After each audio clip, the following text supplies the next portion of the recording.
Alright, so you got this GEARWRENCH 47-piece SAE metric standard and deep mechanics tool set. I'm going to find out if this set is complete with my ULSA Tools socket holders. So pretty interesting the way they're doing this. So they actually got these screwed in.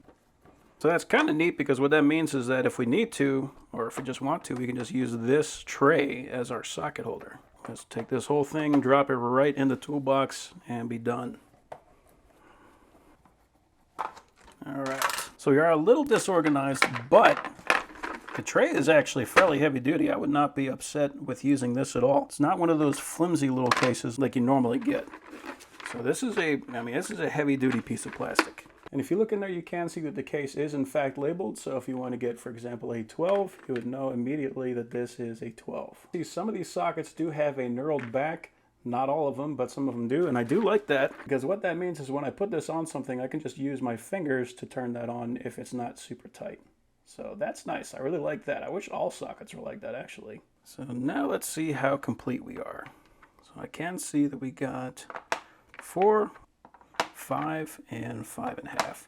So you are missing the 4.5, which is actually pretty common with these GEARWRENCH sets.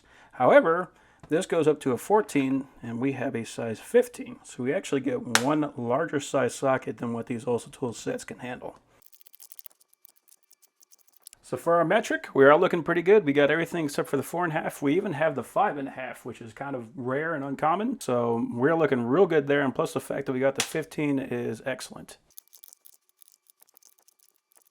Okay, and on the standard side, it doesn't go all the way down to 1/8, and we don't have the 5/32 deep well socket. Strangely enough, we do have the 5/32 shallow socket. So if you got a 5/32, you can use this to take that off, but you will not have that in the deep well socket. Is that a big deal? Not really. You're not going to find a lot of 5/32 that you need to fit over a thread or anything like that, so that's actually not too bad. The 1/8 is super tiny, so I'm not surprised that that's not included. But it also only goes up to a 9/16, so we do not have the 5/8 in the shallow or deep. Now what this does have, you can kind of see that these are drilled out in the corners. So that's actually really good. So what that means is it's going to put the load on the side of the bolt or nut. So you're going to be able to put a lot more force with this than you would with a normal socket. So very good design. I do like that a lot. And you can also see that the wall doesn't go all the way down the socket. It kind of stops with that little lip right there. So what that means is that when you go to put your nut on, you can put that all the way down the thread, but you're not going to have to worry about that nut falling deep into the socket. So that's another good design. That's also going to add to the overall strength of the socket. You can see we are labeled, so we got 9/16. I got that light in the way, sorry about that. We got that nice GEARWRENCH logo on there, and of course that 1/4 inch drive.